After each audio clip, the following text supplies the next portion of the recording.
Welcome back to Practicing Catholic. There's nothing like the feeling of reading a good book under the Minnesota summer sun. And that's a feeling Leah Heselton knows very well. Leah, the operations coordinator for the Office of Communications of the Archdiocese, and an avid reader, joins us now on Practicing Catholic to offer her recommendations of books to pick up this summer. Welcome to Practicing Catholic, Leah. Thanks for having me, Kayla. Oh, of course. Although some listeners might recognize your voice if they listen to the podcast version of the show. You open us up with that great intro. Yes, yeah, thank you. You're welcome. So glad to have you on. So first, can you talk about how many books you read in a year? How many is it? Yeah, so far I've read 25 books this year, and my goal is 45. So I usually read anywhere between 40 and 50 books a year. Yeah, so that's more than 3 per month. Yes, yeah. Wow, go you. I wish I was at that level. So what are you reading right now? Right now I'm reading A Cry of Stone by Michael D. O'Brien. I've read it before. I'm reading it with a couple friends this summer. I read it a few years ago and I loved it, and a professor I had always told me to reread good books, so I'm rereading it. Yeah. What is it about? It is about a girl named Rose in Canada in modern day. So when this was written in like the 90s. Mm-hmm. And she is growing up. It's her like life story. And she has a lot of pain right now. And she just offers it up to Christ. And it's like the native culture in Canada too. So it's super interesting. That sounds really interesting. So how far are you in it right now? I am 3 chapters in. Okay. Yeah, so not too far into it, but yeah, it's a thick I remember boy why too. I liked it so much. Yeah, it is. So let's just hop right into it. We have so many books to touch on. What recommendations do you have for our listeners today? Yes, I have a handful of them.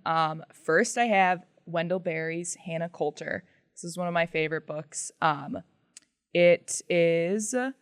It's just the life of Hannah Coulter. She reflects on her life like in her 70s and how it's changed. She's growing up in the early 19th century in the early 20th century. So a lot of change happens in her town of Port William, which is a made-up town that Wendell Berry contrived. And it's really simple and beautiful. And I love the dedication to her family that she has and expresses. And there's this communal life that she's kind of mourning as she's in her 70s, which is really beautiful to think about in our own lives, the communities that we're feeding into and that we're living in, and how we can live that better. Mm-hmm. So it's a fictional book then? Mm-hmm. Yes, yeah, it's fiction. Yeah. Wow, that sounds good. What are like some good, you kind of touched on it a little bit, but can you go a little deeper into some of the themes that you think readers can really take away from it this summer? Yeah, I think the biggest one that I took away from it was the community that you're born into, that you can really dive into it, and there's part of you that kind of has a commitment to it in a way, I guess. And she kind of mourns her sons throughout the novel, that they get this education and they're very smart and they could bring that back to their home, but they choose to kind of go off alone by themselves and they're just really isolated. And she really mourns that they don't have a family, and they're not part of hers really anymore. Yeah, I feel like that's something that a lot of people in our community could relate with. Just there's so many small town communities and super tight-knit family culture here that I feel like they could really take away something from this book and feel like they might see themselves in it, whatever character they are. Yeah. Mm-hmm. It's really beautiful. And it's short and it's simple, and his writing style is just so easy to read and pick up on. I really like him as an author. Yeah, and I feel like that makes the perfect summer book too. Yes. Like I feel like when I'm looking for a book, I want something that's easy, that I can just sit outside reading and not necessarily like think too much about, but not like think too much about the words themselves that I'm reading. Yeah. Exactly. Yeah, I agree. So what other books do you have? What's the next one? Yes, the next one is The Chosen by Chaim Potok. I'm not sure if I'm saying it right. This is a story about 2 Jewish boys in the 1950s. They're kind of unlikely friends. One of them is a Hasidic Jew, and the other is, I don't know the categories. And the other's a more secular, a more secular Jew. both living out their faiths really devotedly, but they become friends in a really unlikely way, and just it's kind of a coming of age story. Again, this one's pretty simple too. It's just about two boys trying to be friends in a world that doesn't really want them to be friends. And in the 50s, there's a lot of turmoil with like the state of Israel being created too, and there's lots of different opinions on that. And they dive into that in this book too. It's just a really beautiful story of how to be a good friend. Yeah, I feel like stories that take place from a child's point of view are so much more powerful too. Like I really vibe with narrators who are children. I feel like it just brings a whole different perspective to issues that are going on in a certain time period. Yes, yeah, exactly. Yeah, and they don't totally understand everything that's going on, but they hear some of the things from their family members and they take that to each other and try and figure it out for themselves. It's a good story. Yeah. Can you dive a little into some of the themes that readers can expect to be touched on throughout this book? Yeah. Like I said, I think what I took away the most is their friendship and how even there's a period of time where they're not really friends, and how they still just wish the best for each other. And there's some ill feelings and like of any adolescent boy, but they just still really want to be friends. And yeah. Again, I feel like that's something that happens to everyone, that a lot of people could relate to. Like going through life, you lose friends, you make new ones, people drift away, people grow together, maybe come back to friends that you had in childhood. So again, I feel like that touches on a different part of the human experience too. Yes, exactly. Yeah. So what's your next book? Okay, this is probably my favorite one here. It's called The Wild Orchid by Sigrid Undset. And this one's a little different than the other ones. I think she has a beautiful writing style too. She's my favorite author. But the story's a little bit more intense. It's about a man named Paul. He was raised in Norway in this like free thinking kind of Protestant family. And he was raised, just like Christ really wasn't in his life. And by the time he's an adult, he's kind of pushed all of that out. And he's living a life of total longing. Like he's just longing for something more. Yeah. And you really feel for him. And yeah, I don't want to spoil any of it, but yeah, he just has it's such a page turner. You just always want him to figure out what he's longing for, which, okay, yeah, spoiler alert, is Christ. And then there's a second volume to it, The Burning Bush, too. It's a 2-volume, goes through his adult life and his eventual conversion. And he's just like a wonderful man, and like his days in his free thinking is what kind of leads him to Christ in the end, which is just, it was so cool to see all the movements of grace in it. And yeah. So not to give spoiler alerts or anything, but is Paul supposed to be kind of an allusion to Saint Paul, or is that unrelated?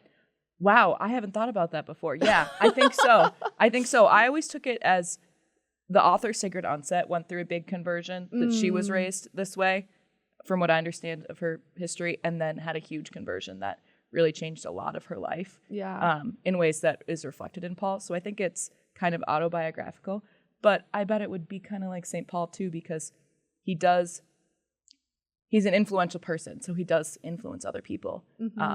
And whenever you become a Christian, you're tasked with spreading the gospel. So he definitely does that.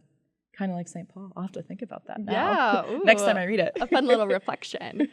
So again, I want to dive a little bit deeper into some of the themes that really stand out to you and why you recommend this book to readers. This one is, I feel like, the most like authentic, like explicitly Catholic book. It won't say that, but there's just so many movements of grace. You see the way that when he encounters people, it sticks with him, even in ways that he doesn't really know or realize, or that isn't really pointed out explicitly in the book, but you can kind of tell, like, he lives with a Catholic family for a little bit, and then you see later in the book like these things that they did in their home still influenced him as he was wrestling with all of this. And I just think those movements of grace are so cool to see written out, like spiritual things being written out in a way that doesn't seem superficial is just so amazing to read. Yeah, and I feel like there's an extra special connection with the author, like you said, it being kind of autobiographical, I feel like that just naturally brings deeper and like more, I don't know, gives it more depth when you read it and you experience it through the character. That sounds really good. It is a good book. Yeah. So do you have any more recommendations for people? You have this one and then the second volume, right? Did you want to touch on the second volume a little bit at all too? It pretty much is like a really swift flowing through the first one. You see these things he learns in the first one, and then the second one he really has to live them out. And there's a lot of tensions in the second book, I would say. Like it's a burning bush, and it's kind of like Moses when he sees the burning bush and he has to do something then. And now Paul's made a choice and he has to live with the consequences of it, whether they're good consequences or bad ones. Yeah. So out of the books that you've talked about, which one or maybe two would you say listeners should start by reading this summer? I think Hannah Coulter. I think that's just a great first book to start reading. If you want to get more into literature, it just, it's so simple and easy to read, but really will make you think deeply too, which is what I kind of look for in a book that isn't too intense, that I can't understand the language, but that makes me think deeply. Yeah. And I'm curious too, just in your personal experience, what does your reading habit look like? Do you have a specific time of day that you're reading? Do you bring it to prayer? Where are you reading and when? Yeah, I read every single night before bed for at least 10 minutes. I've been doing that since I was an infant. My parents used to always read to me at night. So that's kind of my dedicated time. But otherwise, like if I don't have anything going on a Saturday, I'll just sit and read. Especially in the summer, I sit and read outside, or I go to a park or something like that. I've definitely prayed with all of these books. There's just themes that come out and you connect with them. And I'm especially excited to be rereading this book because I prayed a lot about it a couple years ago when I read it. So I'm excited to see if like those same things come up this time or what else I notice. With literature, you can pray with it, even if it's a secular novel. I think there's good things that you can take away from it and bring to prayer. I agree completely. And with rereading books, it's always super interesting to see what themes stick out to you when you're in a new season of life. Like there's stuff that you never would have thought or like never had noticed before, or stuff that really stood out to you before. And now it's like, been there, done that type thing. But that like, I'm excited for you as well, is what I'm saying. I'm excited too. So how do you generally go towards literature that has like a spiritual note to it? Not necessarily. I kind of just like to read like good novels, like books that are on the 100 books to read before you die. And a lot of them, they've been written a long time ago, so a lot of them end up being Christian. But yeah, a lot of books I just kind of like to read literature. I feel like you can find a spiritual thing in any of it because it's all about human nature and the fallings and risings in it. So I think I can always find something in it. Definitely. And especially when our minds are already kind of geared towards noticing that stuff, especially in secular stuff. I feel like I noticed this in college, even in subjects that seem secular, there's always something spiritual that you can take out of it too. Yes, yeah. Well, Leah, we have reached the end of our time. Thank you so much for joining us today. Thank you so much for having me. I'm happy to be here. Listeners, you can follow along with Leah's reading journey on Instagram at what.is.leah.reading. So what is Leah reading? Just search that on Instagram. You'll find her. Follow along.